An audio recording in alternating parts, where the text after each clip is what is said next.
lahat. 11 taong gulang na babae, tinamaan ng bala sa Maynila. Nasa pool sa CCTV kung paano pinaputukan ng isang lalaki ang kanyang kaaway. Pero nagmintis siya. Ang nasa pool, ang naglalakad lang na bata.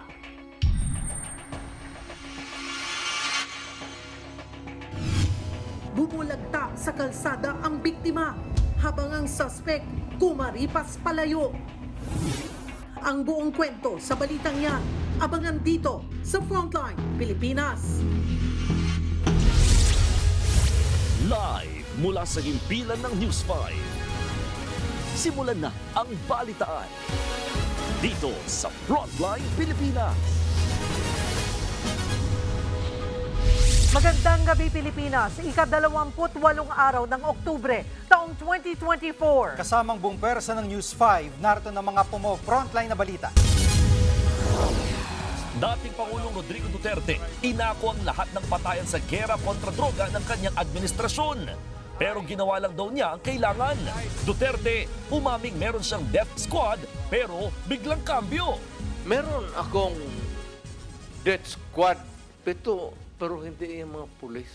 Hindi naman death squad.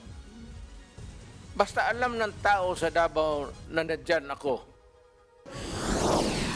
Bangkay ng isa sa mga nawawala matapos ang pananalasa ng bagyong Christine sa Batangas na recover sa Taal Lake. Ilan pang biktima ng bagyo, pinangangamba ang inano din sa lawa. Mga residente at biyahero, ilang araw nang natutulog sa sasakyan matapos ma-stranded sa pagkahaba-habang pila ng mga sasakyan sa Naga. Di pa nga nakakabangon ng bansa sa hagupit ng bagyong Christine, bagong bagyong Leon nagbabadyang magpaulan sa mga susunod na araw. Binatilyong napagbintangan lang, binugbog at napatay ng kagawad at kaibigan nito sa Tondo, Maynila. Tayo ko to, sir. Talikod ka. Talikod ka. 4 na araw na lang bago ang undas. Pero ilang sementeryo, lubog pa rin sa baha.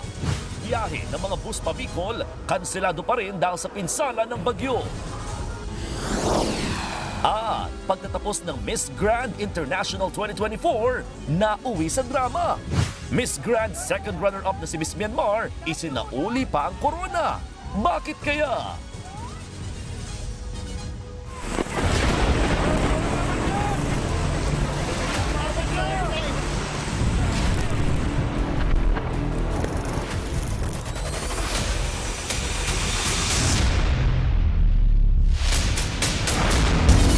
Hindi pa rin nahahanap ang 6 na residente ng Balete, Batangas na natabunan ng landslide at inanod sa lawa ng Taal noong kasagsagan ng bagyong Christine.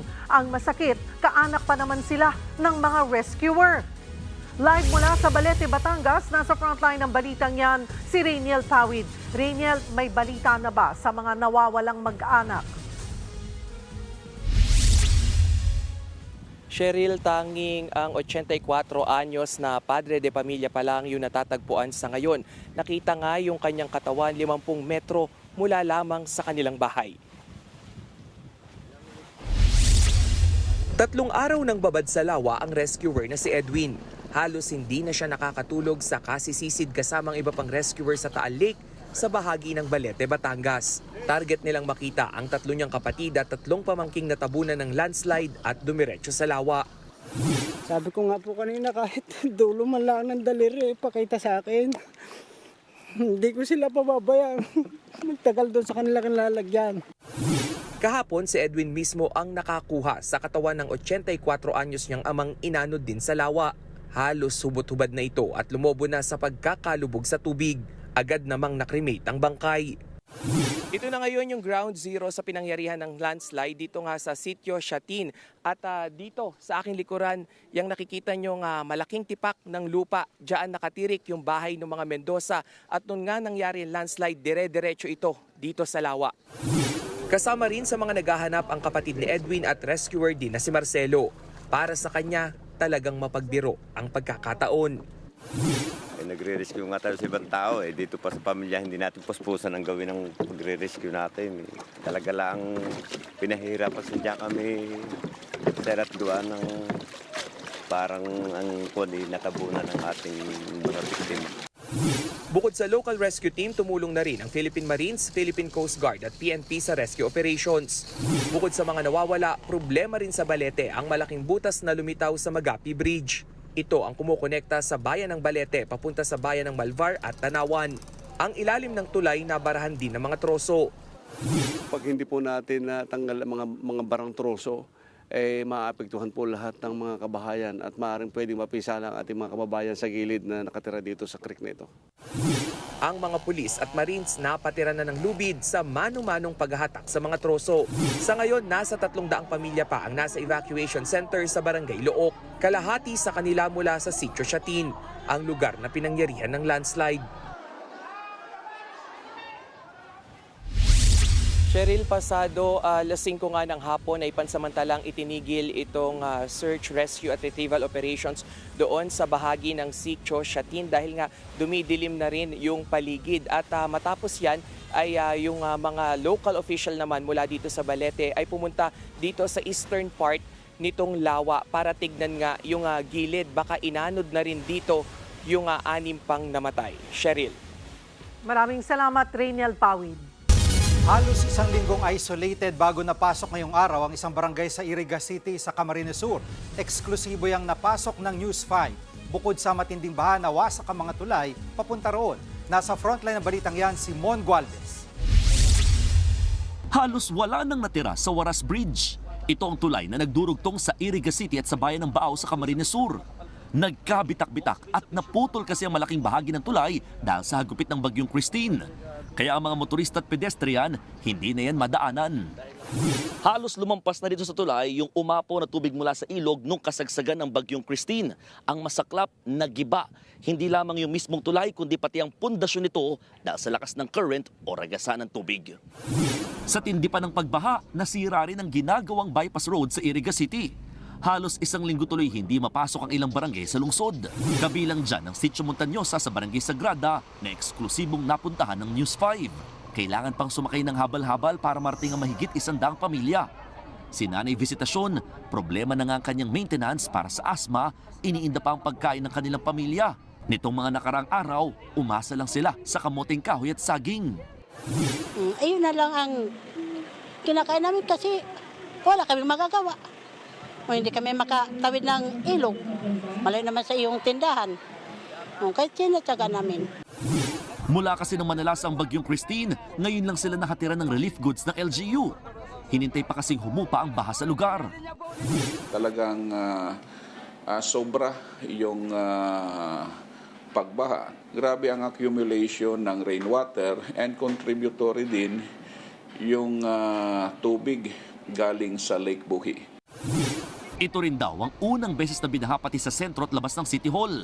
Ang mga empleyado, kanya-kanyang bilad ng mga nabasang dokumento. Basa rin pati ang mga makina at iba pang equipment ng dialysis center na ito. Sa huling tala, 2 ang nasawi dahil sa landslide sa Iriga. Bago naman makarating ng Iriga City, unang sumalubong sa amin ang hanggang tuhod na baha sa bayan ng Milaor. Kung tutuusin, bumaba na ang tubig, lalo't halos isang linggo rin itong nalubog sa maigit 5 talampakang taas ng tubig. Kaya ang mga truck at iba pang sasakyan, pinilit na itong lusungin. Nagbabalita mula sa frontline, Mon Gualvez, News 5. Sa ibang balita, personal na humarap sa Senado si dating Pangulong Rodrigo Duterte. Dito niya derechahang sinagot at inako ang mga nangyari sa giyera kontra droga ng kanyang administrasyon. Nasa frontline ng balitang yan, si Mayan Los Baños.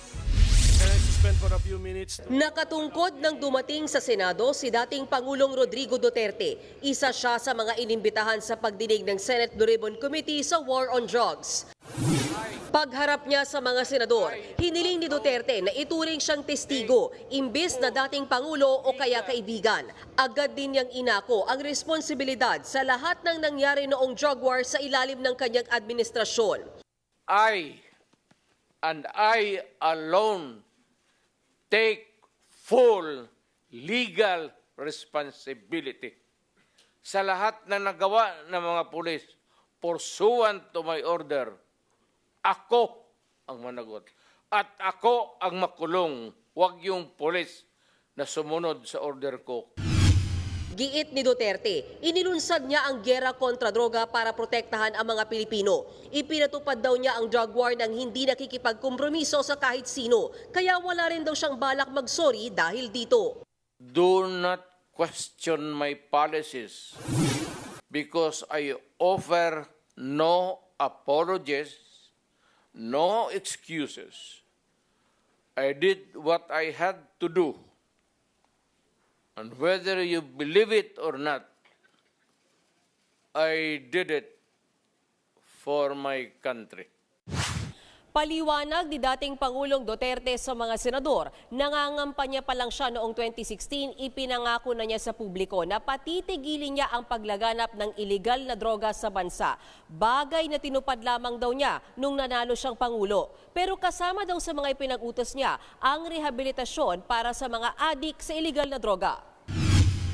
Iginiit din ni Duterte na hindi niya kailanman inutusan ang mga sundalo at pulis na umabuso o pumatay. Puwera na lang kung may manlaban at kailangan din nilang mag-self-defense. Kung may baril at kung tingin mo, sabi ko sa mga pulis doon sa academy, mamamatay ka, barilin mo. Barilin mo sa ulo. Patayin mo at least one less criminal in the community. To the rescue naman kay Duterte ang mga kaalyado niya sa Senado. Binatikos ni Senator Bongo ang mga kritiko ng drug war. Bago mahalal si dating Pangulong Duterte, talamak talaga ang iligal na droga noon. Napasukan ito ng sindikato at karamihan dyan armado. Kahit ang hanay ng pulisya na infiltrate, systematic talaga ang problema. Kaya naman kinailangan po ng kamay na bakal para solusyonan ito. Kaya nga nanalo si dating Pangulong Duterte dahil sa kanyang campaign promise to get rid of illegal drugs. Nanindigan din si Senator Go na walang reward system sa giyera kontra droga. Nagbabalita mula sa Frontline, Mean Los Baños, News 5. Umarap din sa pagdinig ng Senado kanina ang ilang kaanak ng mga nadamay sa war on drugs. Nasa Frontline ng balitang yan, live si Mean Los Baños. Mean, anong latest dyan? Jiggy, magandang gabi sa iyo. Umaabot na ng 8 oras mula pa kaninang alas 10 ng umaga ang unang pagdinig ng Senado kaugnay sa drug war sa ilalim ng Duterte administration. Sa nasabing pagdinig, nakaharap ng dating Pangulo ang mga kaanak ng mga ilang napatay sa giyera kontra droga. Sabi ko ng mga pulis sa kanilang report, Humarap sa pagdinig ng Senado ang tiyuhin ni Kian de los Santos.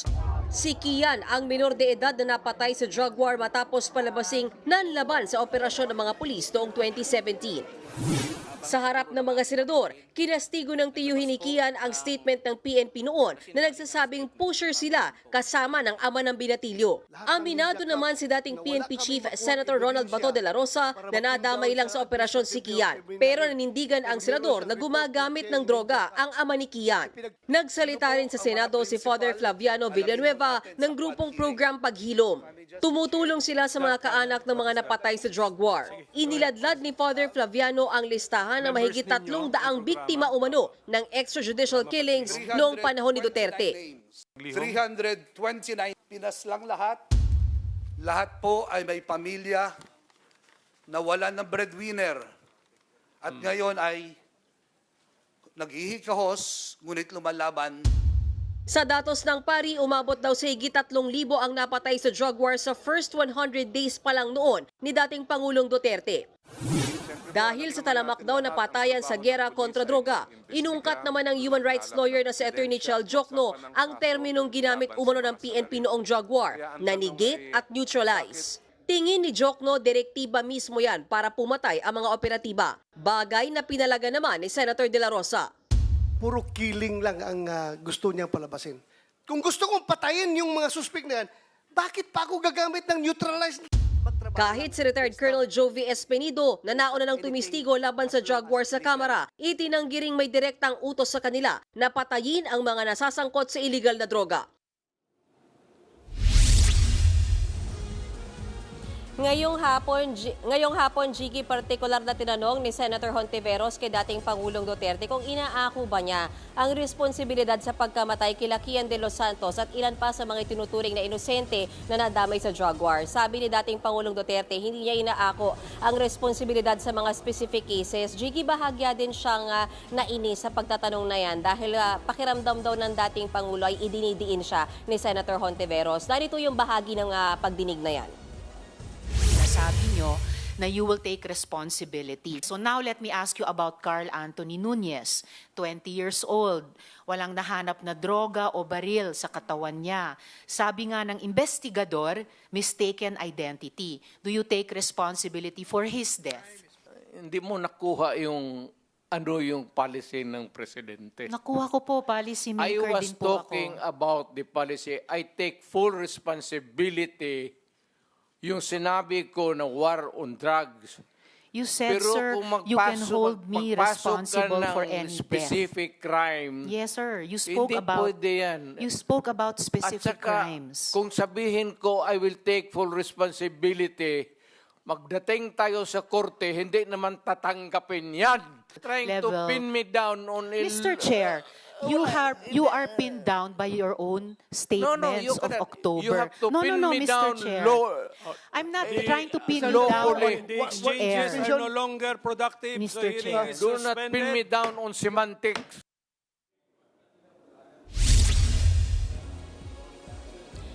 Jiggy, panandalian nga sinuspindi ni Senator Coco Pimentel yung pagdinig dahil sa bayan ng nagsasalita sila Senator Risa Hontiveros at dating Pangulong Duterte. Pagbalik, nilinaw ni dating Pangulong Duterte na hindi naman daw siya naiinis kay Senator Risa, na-excite lang daw talaga siyang sumagot. Pero bago yan, Jiggy, nagsorry talaga ang dating Pangulo kay Senator Hontiveros dahil daw sa kanyang character at demeanor ng pagiging bastos at walang hiya.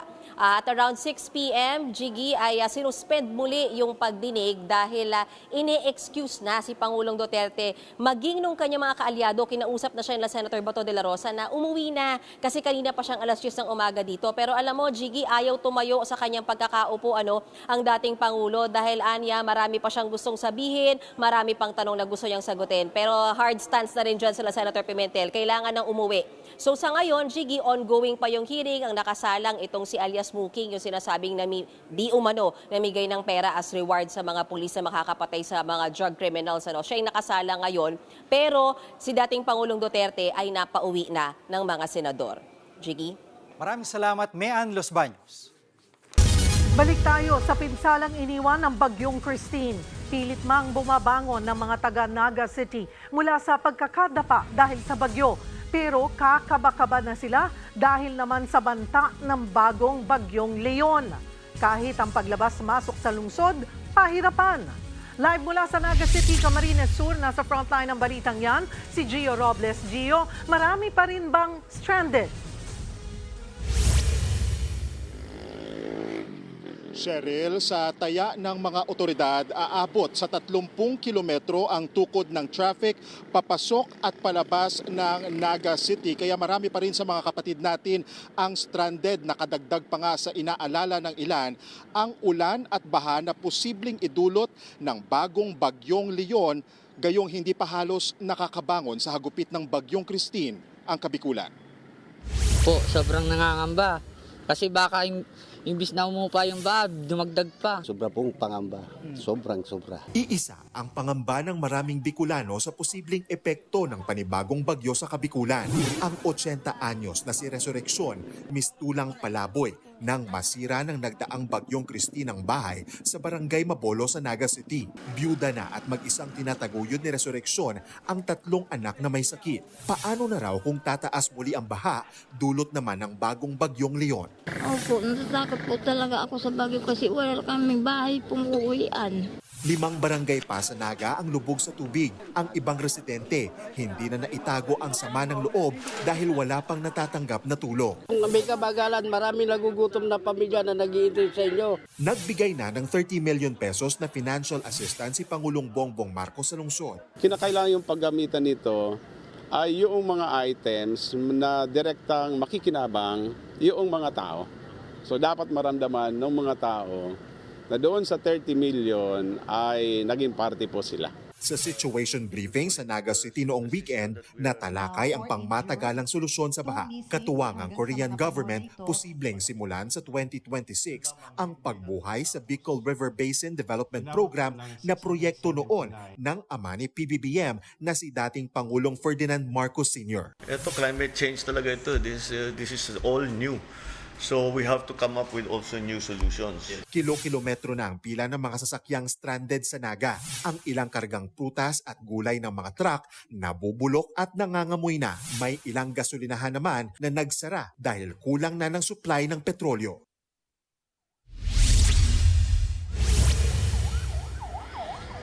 Cheryl, umakyat na sa 14 ang kumpirmadong nasawi dito sa Naga City. Ayon kay Mayor Nelson Legacion, nakikiramay po ang News 5 sa mga kaanak at pamilya ng mga nasawi. Cheryl, samantala sa lagay naman ng trapiko, papakita ko lang sa inyo yung sitwasyon dito sa bahagi ng Maharlika Highway. Nakakatawid na mga motorista patungong Naga City mula sa bayan ng San Fernando at Milaor. Kung kanina nga ay sobrang haba ng traffic. Ngayon, Cheryl, yung sitwasyon ay medyo nabawasan na ng kaunti pero asahan pa rin yung build-up ng mga sasakyan, Cheryl. At yan muna ang latest mula dito sa Naga City. Balik sa inyo dyan. Maraming salamat, Gio Robles. Police report muna tayo sa sa videong pambubugbog na kinasawi ng isang binatilyo sa Maynila. Pero gate ng ina ng biktima, napagbintangan lang ang kanyang anak. Nasa frontline balitang yan si Dave Abuel. Mag-alas 9 ng gabi nitong Biyernes nang makunan ang habulan ng mga lalaking yan sa F. Manalo Street sa Maynila. Todo karipas ang lalaking nakaputi habang hinahabol ng isang SK kagawad at kaibigan nito. Ang mga kaibigan ng lalaking hinahabol tumakbo sa barangay hall para magsumbong. Kaya naman sumaklolo na rin ang mga tanod. Pero sa susunod na kuha ng CCTV ay mako-corner na ng mga sospek ang biktima na agad nilang ginulpi. Suntok at tadyak ang inabot ng biktima mula sa galit na SK kagawad at kaibigan nito. Inawat naman ng iba pang tanod at tao sa lugar ang mga sospek. Pero ang biktima lupaypay na. Binuhusan pa siya ng tubig ng mga sumaklolo sa pag-aakalang magigising pa ang lalaki. Sa ospital na namatay ang biktima na isa palang minor de edad. Lumabas na napuruhan siya sa ulo matapos bugbugin. Sumbong ng kaibigan ng biktima, una raw naghamon ng away ang SK kagawad matapos umanong mabastos ng kanilang grupo ang live-in partner ng sospek. May sumigaw po daw sa grupo na yon. Nung kinausap ko po yung dalawang bata po doon na naiwan dito, yung nagpapablatter, wala naman po daw talagang bumastos. Anong klaseng sigaw ba, sir, na sinabi? Hoy! Yun po ang kwento nung SK kagawad. Agad na aresto ng mga tauhan ng barangay ang mga sospek. Hindi naman matanggap ng ina ng biktima ang nangyari sa kanyang anak.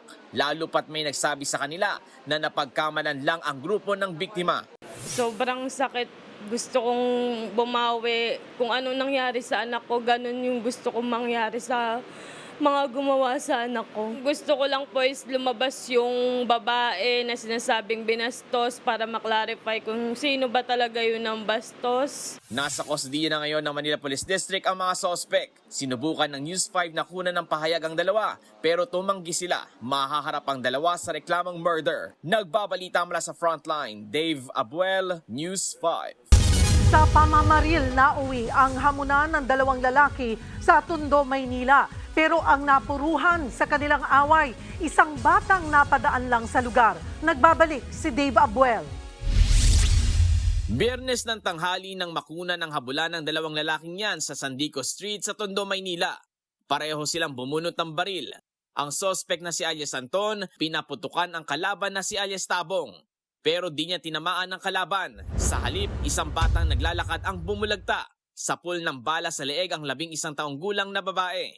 Napatakbo naman ang mga kasama niya. Nagtulong-tulong ang mga residente para itakbo sa pagamutan ang biktima. Nilingon pa nga ng lalaki ang biktima bago tumakbo palayo. Sa imbestigasyon, lumabas na dati nang may alitan si Tabong at Anton. Nakunan pa sila naghahamunan ilang oras bago ang pamamaril. Sa tulong ng CCTV footage, natunto ng mga pulis si alias Tapong. Nakuha sa kanya ang isang sumpak. Ayon sa suspect, isang dekada na ang alitan nila ng kaaway. Nataga ko po siya dati dahil dun sa pagtatalo namin ng asawa ko. Tapos, nung nakailam mo siya. Nakailam, sabi niya sa akin, ba't ano yan? Gusto mo barilin kita? Sabi niya po kasi sa akin nung araw na yun. Humingi na ng tawad si Tapong sa pamilya ng biktima. Mensahe pa niya kay alias Anton. Sumuko na siya. Harapin niya yung ginawa niya. Kung wala siyang kasalanan, pakita niya. Tumanggi nang magsalita ang pamilya ng biktima na nagpapagaling ngayon sa ospital. Pinaghahanapan ng mga pulis ang nakabaril sa bata. Mahaharap ang parehong suspect sa paglabag sa Comprehensive Firearms and Ammunition Regulation Act at frustrated homicide. Nagbabalita mula sa Frontline, Dave Abuel, News 5. Showbiz, eto na nga! Mga kapatid, eto na nga ang mga malalaki na showbiz balita ngayong Lunes. Kay na ang bagong mukhang haharap sa ating mga hapon. Ipinakilala na kasi ang pinakabagong host ng bagong mukha ng harapan ng ating OG talakseryeng Face to Face.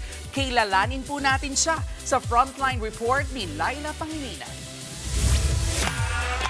Hey, na siya! Heto na nga ang pinakamalaking K na magiging bagong mukha ng hapon sa talakserye na Face to Face. Ang bagong host na si Corina Sanchez.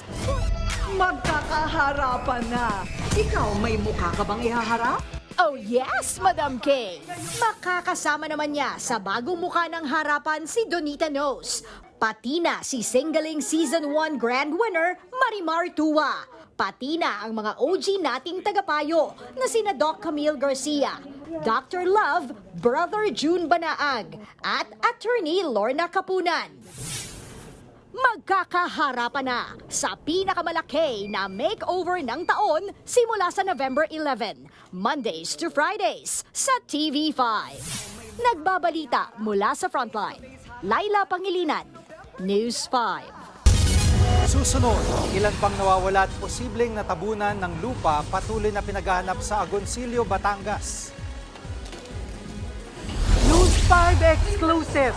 Dating Vice President Leni Robredo, sinabing bukas siya sa lahat ng mga nais magpaabot ng tulong sa mga kababayan niya sa Naga. Wala raw siyang masamang tinapay kahit kanino. Dating PCSO General Manager Royina Garma na nagsiwalat ng reward system sa gera kontra droga. Tinawag na gaga at sinungaling ni dating Pangulong Duterte. At ulang dinanas ng Pilipinas sa Bagyong Christine. Mauulit kaya sa Bagyong Leon? Abangan ang lahat ng yan sa pagbabalik ng Frontline Pilipinas.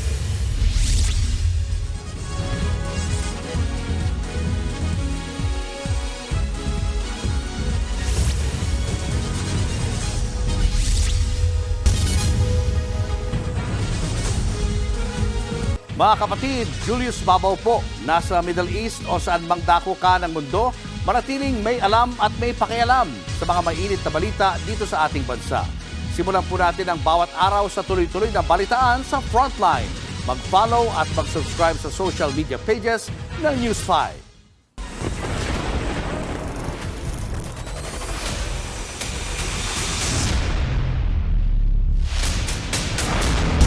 Nasa 2,000 residente ang nananatili sa mga evacuation center ngayon sa Agoncillo, Batangas.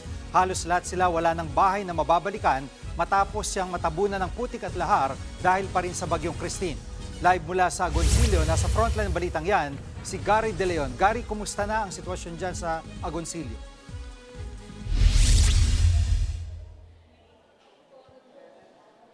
Gigay sa ngayon ay nagsasagawa na ng cleaning operation para maging madaanan ng mga kalsada at ito ay maging mga motorista ay kayang-kaya nang pumasok sa bayan ng Agoncillo habang patuloy pa rin yung paghahanap sa iba pang nawawala.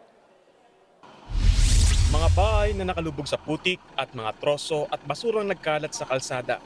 Yan ang pinsalang iniwan ng Bagyong Christine sa bayan ng Agoncillo sa Batangas. Dagdag pasakit pa ang kawalan ng tubig at kuryente sa bayan. Bubong na lamang ang natira sa bahay na to matapos ragasain ng putik na may lahar at mga kahoy. Ganito rin yung mga sitwasyon ng mga bahay sa ibang lugar dito sa Agoncillo, Batangas matapos ngayong bagyong Christine. Kaya karamihan ay sa evacuation center na muna mananatili. Kabilang sa nasalanta ang pamilya ni Mang Boy. Umakyat daw sila sa bubong kaya nakaligtas sa baha. Kasi po wala nang choice yung kami makalabas dahil sula ang talagang bulwak ang tubig sa mga kahoy na yan.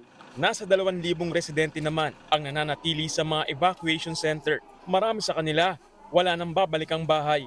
Akala namin po mamamatay na kami buong pamilya namin. Marami pong nangyari.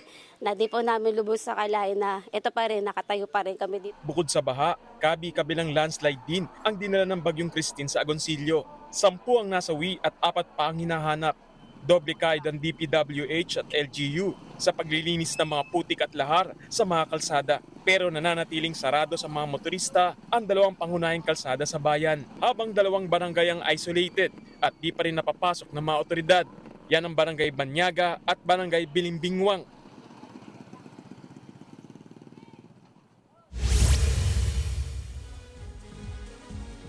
Jiggy, sa ngayon ay nananawagan yung lokal na pamahalaan ng tulong sa mga kababayan natin. No? Dahil sa ngayon, as of now, nasa 3,900 na yung evacuee nila at higit sa lahat, yung mga kababayan natin ay humingi rin ng tulong kagaya ng backhoe, tubig na panlinis para naman sa pagsisimula ng pagsasaayos ng kanilang mga bahay. Jiggy. Maraming salamat, Gary De Leon. Balikan natin ang update sa Bagyong Leon na posibleng maging super typhoon. Magkakausap natin live si Pag-asa weather forecaster Rhea Torres. Magandang gabi, Rhea. Magandang gabi din po. Magandang gabi po sa ating mga taga-subaybay.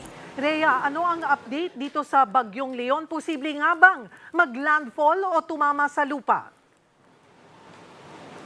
So for now po, nananatili pa rin isang severe tropical storm, itong si Bagyong Leon, pero hindi po inaalis yung posibilidad na ito ay magiging typhoon category sa susunod na 24 oras. Kung meron man po tayong landfall scenario, ayon po sa ating latest na forecast track, maaari po nitong baybayin yung silangang karagatan ng Northern Luzon at posible pong close approach or tumama sa bahagi ng Batanes. Kung hindi naman po ito tatama sa bahagi ng Batanes, maaari po itong maglandfall sa may eastern portion ng Taiwan. So yun po yung latest na forecast track natin sa ngayon.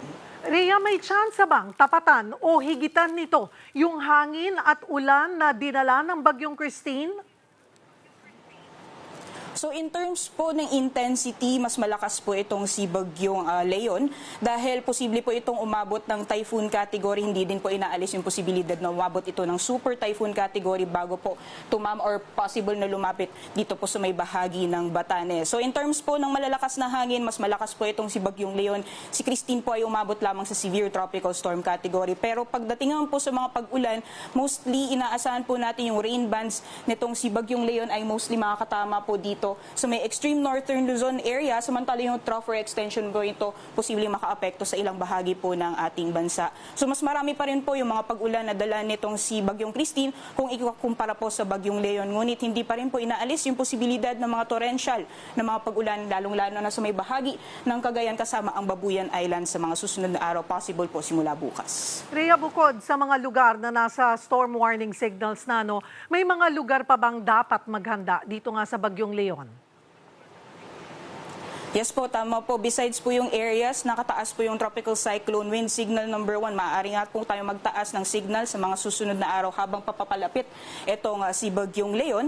Ay posible din po yung mga pag-ulan more on sa western sections po ng ating bansa. Dulot naman po yung trough or extension nitong si Bagyong Leon. So besides po yung areas, nakataas yung tropical cyclone wind signal number 1 dyan po sa may northern Luzon. Maaari din po yung mga pag-ulan, lalong-lalo na dito sa may kanlurang bahagi ng Luzon at Kabisayaan. So possible po simula ng Thursday hanggang sa darating na weekend, posible po yung malalakas mga pag-ulan sa may Occidental Mindoro, gayon din sa may Panay Islands at Palawan. Meanwhile, posible naman po simula Friday, makakaranas din po tayo ng mga pag-ulan sa western portions ng Southern Luzon, dyan po sa areas ng Calabarzon, gayon din dito sa may Metro Manila area. Maraming salamat for the update, Pag-asa weather forecaster Rhea Torres. Showbiz, eto na nga! Mga kapatid, eto na nga. May bagong tambayan na naman ang ating mga kapatid.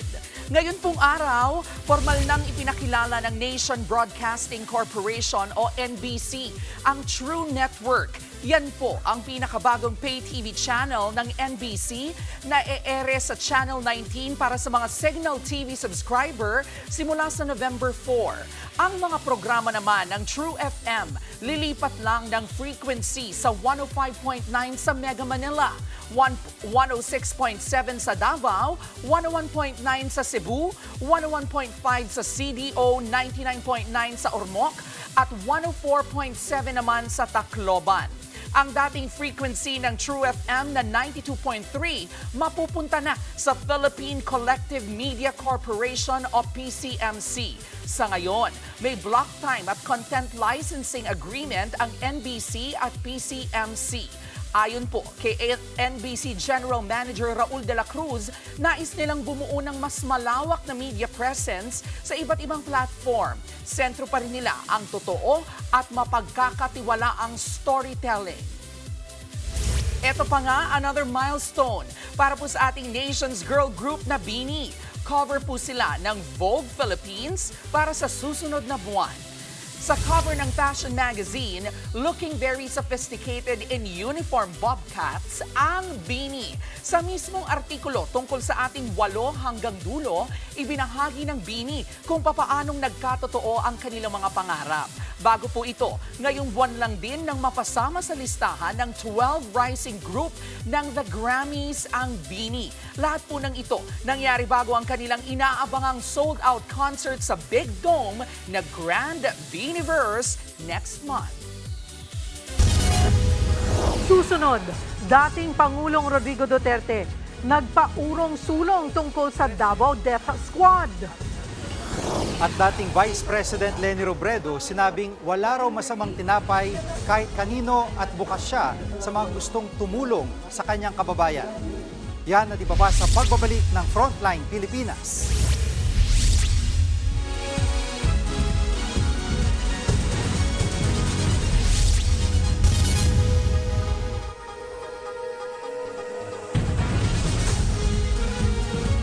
Mga kapatid, Julius Babaw po.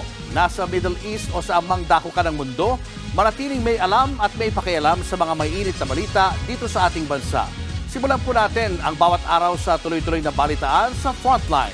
Mag-follow at mag-subscribe sa social media pages ng News 5.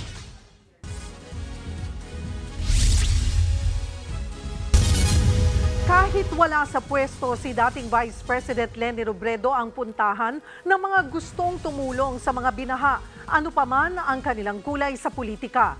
Narito ang aming eksklusibong report.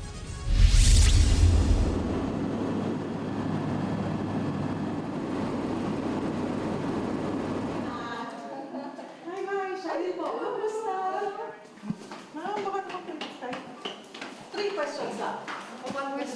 VP, kamusta ka na po after several days of relief operation? Parang 5th day na namin ito. Okay naman. At least today, medyo humupa na yung baha. Hindi lang namin, parang 8 barangays na lang yung affected. Kasi right after the typhoon, parang 70% of our barangays talagang lubog.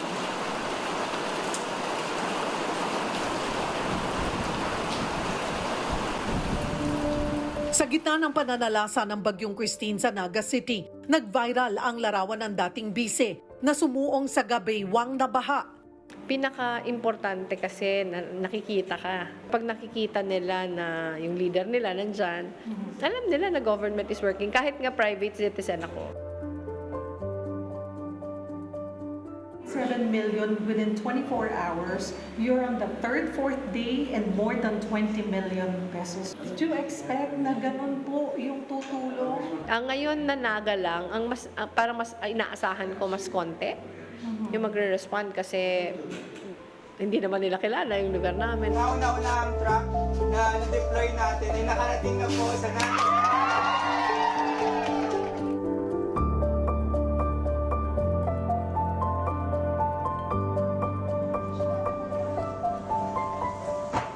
Nakaka-amaze na buhay yung spirit of bayanihan.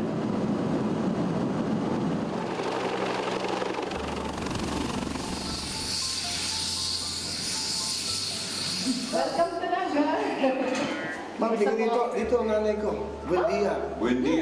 Dito daw, ma'am. Isa sa mga nagbigay ng donasyon ay si Will to Win host at senatorial aspirant Willie Revillame.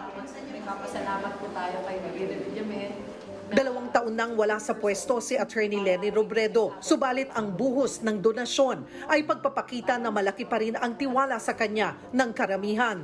Sobrang blessing na pinagkakatiwalaan ka.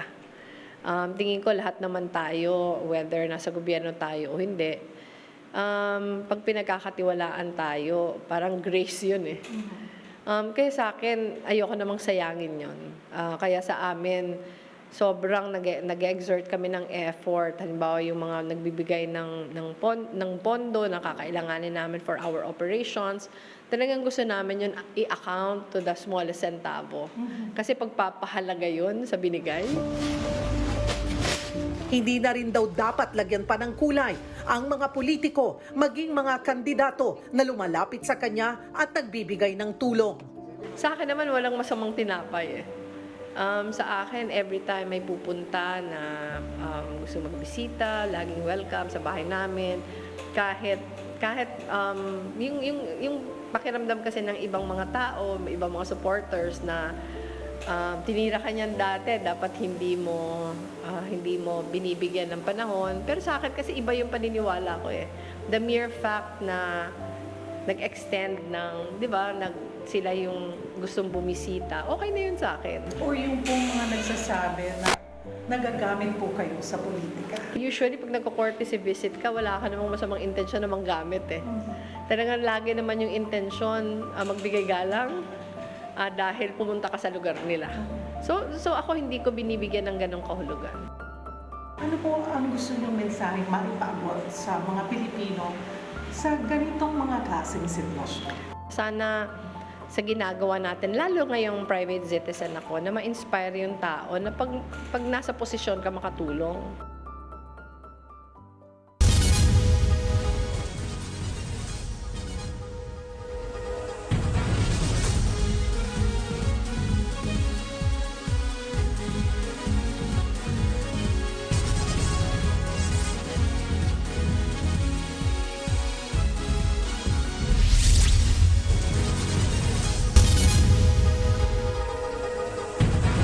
Mga kapatid, Jiggy Manikad po, nasa Middle East o saan mang dako ka ng mundo, manatiling may alam at may pakialam sa mga mainit na balita dito sa ating bansa. Simulan natin ang bawat araw sa tuloy-tuloy na balitaan sa Frontline. Mag-follow at mag-subscribe sa social media pages ng News 5. Itinanggi ng Philippine National Police na pagpatay ang ibig sabihin ng pag-neutralize sa mga drug suspect. Sinabi ito ni Police Brigadier General Jean Fajardo matapos makwestiyon ang ibig sabihin ng naturang utos sa investigasyon ng Senado sa War on Drugs. Naunang sinabi ni Attorney Chel Jokno na maaaring pagpatay ang pagkakaintindi ng mga pulis sa salitang neutralize. Pero ayon kay Fajardo, pag-aresto, paghuli o maging pagpapasuko ng sospek ang kahulugan nito. Ako po, bago po ako ma-assign dito sa Kamkrame, I was also assigned sa field po at malinaw po sa amin na kapag ginamit po in any written directive po ang salita pong neutralization, it does not connote killing po.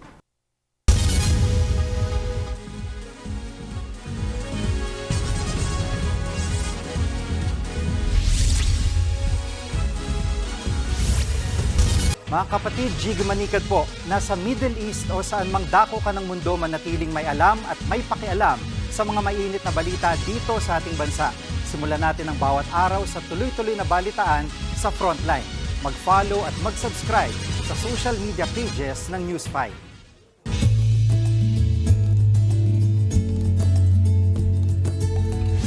Naghatid ng tulong ang Alagang Kapatid Foundation sa mga nasalanta ng Bagyong Christine sa Libon, Albay. Namigay ang MVP Group of Companies ng relief goods para sa mga biktima ng bagyo sa Barangay Bulusan. Kabilang sa mga natanggap na mga residente ay maiinom na tubig, food packs at hygiene kits. Mga kapatid, bukas po ang Alagang Kapatid Foundation na tumanggap ng tulong para sa mga apektado ng Bagyong Christine. Maaaring magpadala ng inyong mga donasyon sa bank accounts na naka-flash sa inyong screen. Yan po ang bank accounts ng Alagang Kapatid Foundation sa BDO, Metrobank at BPI.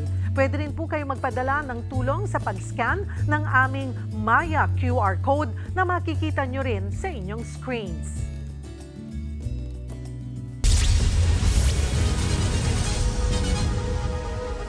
Nagurong-sulong si dating Pangulong Duterte nang tanungin sa pagdinig ng Senado tungkol sa Davao Death Squad. Marindi niyang tinanggi na inutusan niyang pumatay ang mga pulis at militar sa kasagsagan ng war on drugs. Nasa frontline balitang yan si Camille Samonte. Ang sinabi ko ganito, prangkahan tayo, encourage the criminals to fight. Encourage them to draw their guns. Encourage them lumaban. Pagka lumaban, patayin ninyo para matapos na ang problema ko. Yan ang diretsahang sagot ni dating Pangulong Duterte sa tanong kung inutusan ba niyang pumatay ang mga pulis sa kasagsagan ng war on drugs. Banat tuloy ni Senator Risa Hontiveros, hindi gawain ng sibilisadong tao ang estilo ni Duterte. That's your view. It's not my view only, Mr. Chair. Thank you for putting it on the record. Pagka-mayor, pagka-prosecutor. Ako, alam ko, dumaan ako, prosecutor, mayor, presidente, alam ko ang trabaho ko. Kung pabalikin ako, sir, gagawain ko uli yan. Inamin naman ni Duterte na may binuo nga siyang death squad noong mayor pa siya ng Davao. Pero binuo lang daw ito para labanan ang mga kriminal. Meron akong death squad, pero hindi yung mga pulis. Sila rin yung mga gangster. Yung isang gangster, utusan ko. Dito na siya tinanong ni Hontiveros kung may reward ang mga DDS. Sabi ni Duterte, wala, dahil may mga mayayaman umano sa Davao na nagbabayad para ipapatay ang mga kriminal sa lungsod. Nang klaruhin naman ni Senador Coco Pimentel ang sinasabing death squad ni Duterte, biglang kumambyo ang dating Pangulo. May sarili kayo ngayong tinayo na hit squad? Is that what you're trying to tell us? Para hindi po kami nalilito po. I mean, can we be very clear? Hindi naman death squad. Basta alam ng tao sa Davao na nandyan ako. At magkamali ka and you commit a heinous crime. At walang mapuntahan yung agrabyado. Ako yan. Itinanggi rin ng mga dating hepe ng Davao Police na may death squad ang dating Pangulo. Giit naman ni dating Senador Laila De Lima, hindi katanggap-tanggap ang ginawa ng Davao Death Squad. Si De Lima ang dating Human Rights Commissioner na nag-imbestiga sa extrajudicial killing sa Davao City. We all heard from the horse's mouth that there are indeed death squads. Magkakaroon pa ng susunod na pagdinig ang komite sa mga susunod na linggo. Dito raw papayagan nila si dating Senador Laila De Lima na ipakita ang kanyang presentation sa mga ginagawa ng Davao Death Squad. Dumepensa naman si dating Pangulong Rodrigo Duterte na sampahan na lamang siya ng kaso sa korte at doon niya haharapin ang lahat ng mga alegasyon na ibinabato laban sa kanya. Nagbabalitang mula sa Frontline, Camille Samonte, News 5. Tinawag namang gaga at sinungaling ni dating Pangulong Rodrigo Duterte si retired Police Colonel Royina Garma na unang nagsiwalat ng reward system sa drug war. Ayon kay Duterte, hindi totoo na tinawagan niya noon si Garma para magpahanap ng pulis na taga-Iglesia ni Cristo para magpatakbo sa drug war. Hindi raw niya lubos maintindihan kung ano ang gustong palabasin ng dating GM ng PCSO. I hate to say this, but nagsisinungaling yung gagang yan. Bakit ako mamili ng Iglesia ni Cristo? Wala akong pakialam kung anong relihiyon ninyo. Trabaho kayo dyan. Alam nila yan. Alam nila yan kung paano ko sila murahin. Do not give me that. Kilalang malapit at laging kasama noon ni Duterte si Garma. Kaya tinanong din si Duterte sa pagdinig kung diligawan niya ang dating opisyal ng PCSO. na siguro akong ibang makita siya. Alam mo kasi, pag tao ko, alam nila yan. Parang close mo talaga. Kasi ganun ako mag-trato dito sa pulis eh. Ito sila, sir, mabutit nandito kasi puro dumaan ito sila sa akin.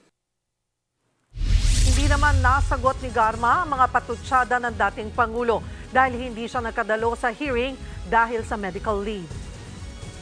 Nakakita raw ang isang komite sa Kamara ng Batayan para impeach si Vice President Sara Duterte. Bukod dyan, posible rin siyang maharap sa kasong plunder dahil sa questionable paggasta sa confidential fund. Nasa frontline balitang yan si Marian Enriquez. Dalawang posibleng grounds para ma-impeach si Vice President Sara Duterte ang nakikita ng House Committee on Good Government and Public Accountability. Una riyan ang hindi maipaliwanag ni VP Sara na paggasta sa 16 million pesos na confidential funds para sa nirentahang safe houses noong 2022. Ang isa pa ay ang dokumentong kinuha mula sa Armed Forces of the Philippines para i-justify ang 15 million pesos na pinaglaanan umano ng confidential funds ng DepEd noong 2023 para ito sa Youth Leadership Summits ng AFP kahit wala namang ginastos ang DepEd dito. Obviously, there was a betrayal of public trust at saka yung anti-graft. Bukod sa impeachment, posible ring maharap si VP Sara sa reklamong plunder kung hindi raw maipaliliwanag ang higit 112 million pesos na ginamit para sa confidential funds ng DepEd noong 2023. Ayon kay House Senior Deputy Speaker Aurelio Dong Gonzales, pera ito ng taong bayan, kaya kailangang tiyaking nagagamit ito ng tama. Pero sabi naman ni House Committee Chairman Joel Chua, pag-aaralan pa raw nila ito. After siguro ng impeachment, once napatunayan or na-impeach po siya, that's the time for cases to be filed against the Vice President. Nauna nang sinabi ni VP Sara Duterte na pinopolitika lang siya ng Kamara at nagfi-fishing ang mga kongresista para maghanap ng kaso at ipa-impeach siya. Pero nanindigan ang liderato ng House Committee on Good Government na ginagawa lang nila ang kanilang trabaho sa pagbusisi sa pondo ng taong bayan. Ipagpapatuloy naman ng komite sa Kamara ang kanilang pagdinig pero mas mabuti raw kung dadalo si VP Sara para magpaliwanag tungkol sa questionableng paggastos sa confidential funds. Wala pang pahayag ang bise kaugnay dito. Nagbabalita mula sa Frontline, Marian Enriquez, News 5. Sisiyasatin ng Senado ang mga flood control program ng gobyerno kasunod ng malawakang pagbaha ulit matapos ang bagyo. Ayon kay Senate President Cheese Escudero, sa sentro sa DPWH, DSWD at DILG ang deliberasyon ng national budget sa susunod na linggo. Ngayong taon ay 353 billion pesos ang nakalaang pondo para sa flood control projects sa ilalim ng DPWH. Kaya sabi ni Escudero, kailangang malaman kung sino ang dapat managot sa mga kakulangan sa programa. Kanselado pa rin ang mga biyahe pa Bicol sa Parañaque Integrated Terminal Exchange dahil sa epekto ng Bagyong Christine. Kaya ang bilang ng mga pasahero konti pa rin kahit 4 na araw na lang bago ang undas. Nasa frontline balitang yan si Gerard de la Peña. Undas na sa Biyernes pero normal pang maituturing ang bilang ng mga pasahero sa Parañaque Integrated Terminal Exchange. Hanggang ngayon kasi wala pa ring biyaheng Bicol. Mismong ang Land Transportation Franchising and Regulatory Board sa Region 5 ang nag-utos na ipagpaliban na muna ang pagbiyahe pa Bicol at pa Visayas. Maliban na lang sa mga magdadala ng relief goods. Ito ang gate 4 ng PTEX at dito sumasakay yung mga pasaherong papuntang Bicol. Kadalasan taon-taon ilang araw bago mag-undas ay punong-puno ng pasahero ang lugar na ito. Ngayon biyaheng Daet Camarines Norte lamang ang meron. Kaya naman halos walang pasahero dito ngayon. Mataas pa rin ang baha sa Milaor at Naga City sa Camarines Sur, kaya matinding traffic ang nararanasan ng mga motorista. Damay rin sa mga naudlot na biyahe si Des na matagal na nakapag-book online ng tiket pa-Albay. Sabi is wala pang update until today canceled po yung mga trips nila. Si Jose naman na taga Legazpi, gusto nang makauwi dahil sa banta ng Bagyong Leon. Siyempre sir, may mga kailangan din kami sa bahay. Meron naman darating na bagyo. Nag-inspeksyon naman sa PTEX si Senator Raffy Tulfo na chairman ng Senate Committee on Public Services. Nakita niya ang ilang bus na walang insurance, expired ang mga fire extinguisher at palyado ang mga gulong. May nakita pa ako na gulong na may pako. Na paano pag sumabog yun? Kinwestiyon din ni Tulfo ang kawalan ng ambulansya sa PTEX. Nangako naman ng pamunuan ng terminal na tutugunan ang mga kakulangan. Para naman matiyak ang kaligtasan ng mga pasahero, isinalang sa drug testing ang 80 PUV driver sa PTEX. Nagbabalita mula sa Frontline, Gerard de la Peña, News 5. Baha pa rin sa ilang sementeryo, kaya ang ilang maagang bumisita hindi mapuntahan ang puntod ng kanilang mga yumao. May mga nagsimula na ring maglinis bago pa man ang dagsa ng tao sa undas. Nasa frontline ng balitang yan, si Laila Pangilinan. Ilang araw pa bago ang undas, nag-umpisa ng maglinis ang pamilya ni na Michelle sa Baguio City Public Cemetery. Ipapakita naman yung love natin sa kanila kahit wala na. Ang ilan namang pamilya, umuupa na lang ng tagalinis gaya ni Nanay Norma. Kumikita raw siya ng halos 5,000 piso kaya malaking tulong sa kanyang pamilya. Kasi po, marami na mabibili rin yung 5,000. Hanggang Huwebes, October 31 na lang papayagan ng Baguio LGU ang paglilinis sa sementeryo. Muling paalala naman ng mga otoridad, bawal ang pagdadala ng kutsilyo, alak at baraha sa loob ng sementeryo. Dito nabigyan na tayo ng time sa paglilinis. Kaya hindi na pwedeng magdala ng mga, just like mga axe, mga spade, mga ganun. Kasi diba mga considered as mga weapons. Inaasahan naman ang dagsa ng mga pasahero simula bukas. Kaya ang ilan maaga nang bumiyahe. Bumili na po ako ng mga pang-testang patay po na flowers para hindi na po bibili sa baba kasi mas mura po dito. Sa Manila South Cemetery, hanggang binti pa ang baha sa ilang bahagi ng sementeryo. Si Nanay Maria na galing pang Pangasinan, dumalaw na sa puntod ng kanyang magulang. Hindi naman nila napuntahan ang puntod ng kanyang pamangkin dahil sa baha. Simula ngayong araw hanggang Linggo, bawal na ang pagpasok ng lahat ng uri ng sasakyan, kabilang ang mga motorsiklo, e-bike, e-trike at bisikleta. Samantalang ang oras ng dalaw ay pinapayagan mula alas 5 ng umaga hanggang alas 5 ng hapon. Sa Sucat, Parañaque, bahagya ng sumikip ang daloy ng trapiko sa labas ng ilang sementeryo. Nag-umpisa na kasing dumating ang mga bibisita sa puntod ng kanilang mga namayapang kaanak. Sa San Juan Cemetery, kasamang nag-inspeksyon ng mga pulis si Mayor Francis Zamora at ilan pang opisyal. Bahagi raw ito ng pagsisiguro nila na handa sila sa pagdagsa ng mga bibisita ngayong undas. Sa labas naman ng Manila North Cemetery, handa na ang mga tindahan ng bulaklak pero matumal pa raw ang bentahan. Sa ngayon, hindi pa raw nagtataas ang presyo pero maaaring tumaas yan habang papalapit ang undas. Nagbabalita mula sa Frontline, Laila Pangilinan, News 5. Para naman sa seguridad sa undas, sigit 18,000 pulis ang ipapakalat ng PNP. Ilalagay sila sa mga dadayuing lugar gaya ng sementeryo, mga terminal at pangunahing kalsada. Handa rin mag-deploy ang PNP ng dagdag na tauhan. Paalala nila sa publiko, huwag i-post ang pag-alis ng bahay at ang mga lugar na pupuntahan para iwas krimen. The only difference this year po ay particularly doon po sa mga affected areas na alam po natin na mga binaha po yan. So there will definitely some augmentation na ipapadala. Pagod na rin po yung mga pulis na natin na doon sa mga affected areas and that is precisely the reason kung bakit pinapamobilize na rin po niya yung ating mga reserve force. 4 na araw bago ang undas, dinatnan ng ilang residente na butas ang nicho ng kanilang mga yumao sa sementeryo sa Malita, Davao Occidental. Kwento ng uploader, iba-iba ang laki ng butas ng mga nicho. Usap-usapan ngayon na may nangunguha ng buto ng tao para gawing sangkap sa paggawa ng anting-anting. Iniimbestigahan na ng mga pulis kung sino ang sumira sa mga nicho. Dinagdagan na ang mga pulis na nakabantay sa nasabing sementeryo.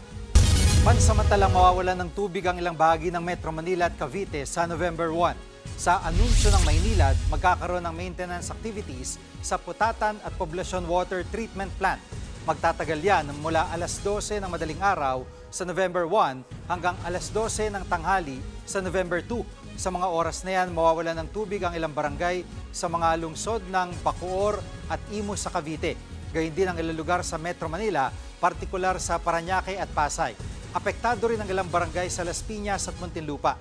Inabisuhan naman ang mga apektadong residente na mag-ipon ng sapat na tubig. Magpapakalat din ang Maynilad ng mga water tanker sa apektadong mga lugar.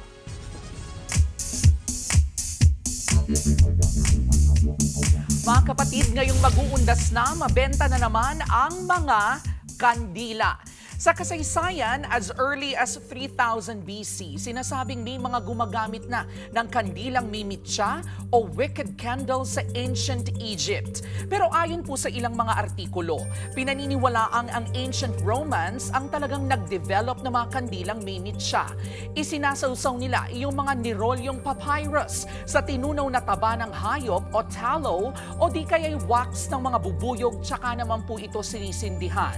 Iyong word namang candle, hinango sa Latin na salitang candela na ang ibig sabihin ay torch o sulo. Yan na rin po yung pinagbasehan ng Tagalog nitong version na kandila.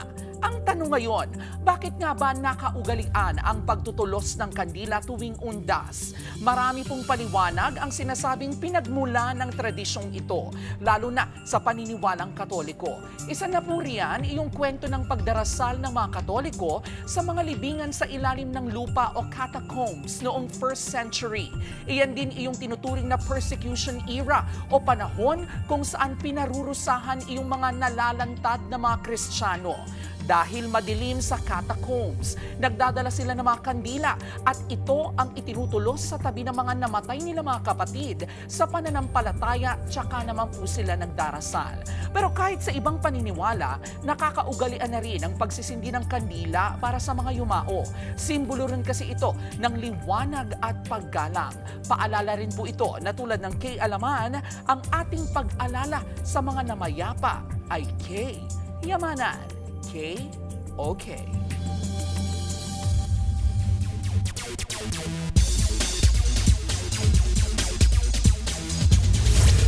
What's up mga kapatid? First blood para sa TNT Tropang Giga sa PBA Governors Cup Finals at pinakita nila ang kanyang lakas kontra Barangay Ginebra Gin Kings. Nakuha nila ang convincing Game 1 win at ang 1-0 lead sa serye. Nasa frontline ng balitang yan si Ian Suyu. Tip-off pa lang, gigil na ang laro ng TNT Tropang Giga laban sa Barangay Ginebra Gin Kings sa Game 1 ng PBA Governors Cup Finals. Yan yung sinasabi ko na ang galing mag-anticipate ng passing lane si Orange King. Pagdating ng halftime, lamang kagad ang Tropang Giga 43-37. Nabuhay lang ang opensa ng Gin Kings pagpasok ng third quarter sa tulong ng Noipi Justin Brownlee. Pero di nagtagal at natapatan sila ng matinik na depensa ng TNT. Kaya ang final score, 104-88. Top scorer para sa Tropang Giga ang import na si Ronde Hollis Jefferson na may 19 points at 10 rebounds. Kumamada rin ng 18 points si Reynan Batak. 12 rito galing sa fourth quarter. Dami kong mga nararamdaman kanina pagpasok pa lang ng arena eh. To be honest, sobrang kinabahan talaga ako. Tapos lalo na yung nag-opening na, kinalabutan ako eh. Tapos parang nangihina yung katawan ko. Mas matamis pa ang panalo, lalo't ginawa nila ito sa harap ng 11,000 fans. Ayon naman kay TNT coach Chot Reyes, alam niya raw nagigil ang kanyang koponan, kaya't ito ang nagsilbing bentahe nila. Ang tagal nung break kasi namin and during the break, larong-laro na yung mga players. We know the strength of Ginebra. We're a very data-driven team, so we looked at the numbers and we focused really on that, really taking away their strengths. Ang Gin Kings naman, aminadong tinalo sila ng nakasusulasok na depensa ng TNT. Susubukan ng Tropang Giga na makakuha ng 2-0 lead sa Game 2 sa Miyerkules. Gaganapin yan sa Smart Araneta Coliseum, 7:30 ng gabi. Nagbabalita mula sa Frontline, Ian Suyu, News 5. Sa UAAP naman, na-secure na ng UP Fighting Maroons ang kanilang Final Four spot sa ongoing season pagkatapos ng kanilang 70-59 win kontra Adamson Soaring Falcons. Akyat sa 8-1 ang win-loss record ng Maroons at papasok sa semis para sa ika-6 na sunod na season. Dumikit pa ang Adamson hanggang sa 4th pero nagpakawala ng 12-0 finishing kick ang UP para bawiin uli ang momentum. Pinangunahan uli ang Maroons ni veteran point guard JD Kagulangan na nagtala ng 17 points habang solid si Gani Stevens na nagtala or natapos ng may 10 points. Mga kapatid, wagi ang Los Angeles Clippers kontra Golden State Warriors 112-104. Bumuhat sa ilalim si Ivica Zubac na nagtala ng 23 points, 18 rebounds and 6 assists habang steady si James Harden with 23 points and 11 assists. Kinailangan po ni Warrior star Steph Curry sa dulo ng third quarter dahil sa ankle sprain. Sinubukan pa niya bumalik sa fourth pero 13 seconds lang ang kinaya niya para magpa-sub uli. Back-to-back wins para sa Clippers on the road at 2-1 na ang kanilang record. Undefeated naman ang Thunder at meron silang 3-0 start for the first time since 2016. Tuloy-tuloy ang magandang performance ni Shai Gilgeous-Alexander with 35 points, 11 rebounds and 9 assists sa kanilang panalo kontra Atlanta Hawks. Sa depensa, dinaan ng Thunder at hindi pinascore ang kalaban sa loob ng 4 minutes sa kalagitnaan ng fourth quarter. Looking good din ang young and hungry OKC Thunder. Sports kwento naman, nag-hard launch kahapon si former PBB housemate Diana Mackey at nireveal ang kanyang relasyon ni basketball star Kiefer Ravena. Ayon sa Instagram post ni Mackey, binati niya si Ravena sa kanyang birthday at sinabing siya ang kanyang best plot twist of the year. Inilarawan niya ang Pinoy import na hardworking, passionate at caring person. Sa comment section naman sumagot si Ravena at sinabing, "Thank you my love, I love you too." Sa kasalukuyan, naglalaro si Kiefer sa Japan D-League para sa Yokohama B Corsairs at inspired ang kanyang laro sa kanilang huling panalo kontra Shiga Lake Stars. At yan ang mga pandiin ng Sports News Today. It's your Sports Tito Mikey Reyes. Peace and love. Susunod, magkakaanak na hindi pinapasok sa ICU ng ospital sa India, kinuyog ang mga nangharang na staff. At coronation ng Miss Grand International nauwi sa drama. May nagsauli pa ng corona. Tuloy-tuloy pa ang magkabuluhang balitaan sa pagbabalik ng Frontline Pilipinas.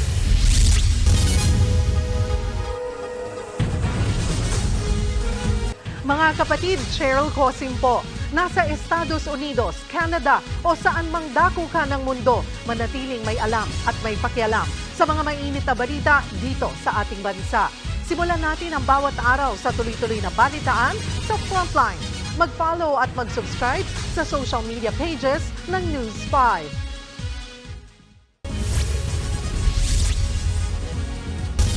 Lalo pang lumakas ang Bagyong Leon habang nasa Philippine Sea. Huling namataan ang bagyo sa layong 725 kilometers east ng Etiague, Isabela. Pagkanduran, hilagang kanduran ang kilos ng Bagyong Leon. Sa ngayon, higit 20 lugar na ang nasa ilalim ng Signal Number 1. Bukod sa Northern Luzon at Bicol Region, kasama na rin ang ilang bahagi ng Samar. Ayon sa Pag-asa, mataas ang tsansa maging super typhoon ang Bagyong Leon habang palapit sa Batanes.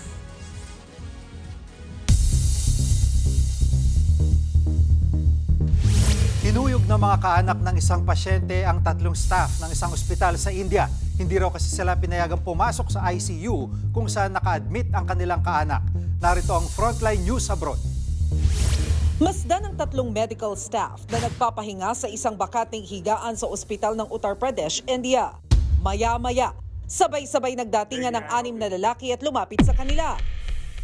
Unang nilapitan ng staff na yan na biglang hinampas at sinampal ng 2 lalaki. Dito na nagkagulo kahit may 2 pang pasyenteng nakakonfine sa kwarto. Sinubukang awatin ang mga suspect pero hindi sila nagpatinag. Tuluyan lang natapos ang gulo nang dumating na ang mga otoridad. Duguan naman na dinatna ng 3 biktima. Base sa investigasyon, kapatid at mga pamangkin ng isang Indian politician ang mga nanugod sa ospital. Nagkainitan daw nang hindi sila payagan ng mga staff na pumasok sa ICU. Inirereklamo naman ng verbal abuse ng mga kaanak ang mga staff. Iginiit din nila na ang mga staff daw ang unang nanakit dahil piniksyura nila ang pasyente sa ICU. Parehong panig ang nagsampa ng reklamo laban sa isa't isa. Iniimbestigahan naman ng mga pulis ang nangyari. Nagbabalita mula sa Frontline, Maricel Halili, News 5. Showbiz, eto na nga! Mga kapatid, eto na nga, nagbubuni ang Pinoy pageant fans sa pagkakapasok sa Final 2 ni CJ Opiaza sa Miss Grand International 2024 Coronation. And speaking of coronation, ang isang kinoronahang kandidata nagbalik ng corona, nasa frontline. Ang balitang yan, si MJ Marfori. And the second runner-up is Miss Grand Myanmar! pagka-anunsyo kay Miss Grand Myanmar Thay Soon Yin bilang second runner-up sa Miss Grand International 2024. Halata na sa kanyang mukha ang pagkadismaya. Ilang saglit matapos makoronahan, ito na ang eksena. Umiiyak na si Soon Yin pababa ng stage at ang kanyang national director kinuha agad ang corona at sash saka ibinigay sa staff ng pageant. Sa isang live stream, ipinaliwanag ni Soon Yin na ibinalik niya ang kanyang second runner-up crown hindi dahil hindi siya nanalo. I just take my own decision. I give back my second runner-up crown just because of we don't get what we deserve. Like our national costume prize, our country power of the year, not the winner crown. I'm not blaming on my sisters. I love India, I love Philippines. They're my best sister of all the time. Sa isang pahayag naman sinabi ni Miss Grand International na nirevoke na nila ang titulo ni Soon Yin dahil sa umano'y inappropriate behavior. Sa kabila ng drama, in celebration pa rin ang Pilipinas. Kahit kasi 3 araw lang ang naging preparasyon ng pambato nating si CJ Opiaza, naka-first runner-up pa siya. Wagi naman si Miss Grand India Rachel Gupta. Nagbabalita mula sa Frontline, MJ Marfori, News 5. Congratulations, CJ! Gusto ko yung gown niya. By By Mac Tumang. Wow, galing. Pero feeling ko sa hita ako lang magkakasya. Yung liit ng katawan. Grabe. Hindi naman. Hindi naman baka hanggang dito po, Miss Yang. Wala nang matatakpan, pero ang galing. Congratulations. And sa'yo. Rachel Gupta, the winner, Miss ng Grand mukha International rin, 2024 from India. Congrats din sa 4th place kasi siya na yung 3rd. Yung second. Yung Umangat lahat. Umangat lahat. Ganon yun. 3rd place na siya. Ang galing, Tito Mikey talaga. Yun yung ambag ko dun eh. Yun yung ambag ko dun. Sports pa din. Mga kapatid, 58 days na lang po. Pasko na. At yan po mga balita at impormasyong dapat nyo malaman sa araw na ito. Mga balita para sa may alam at may pakialam. Kami ang inyong mga kasangga sa Frontline Pilipinas.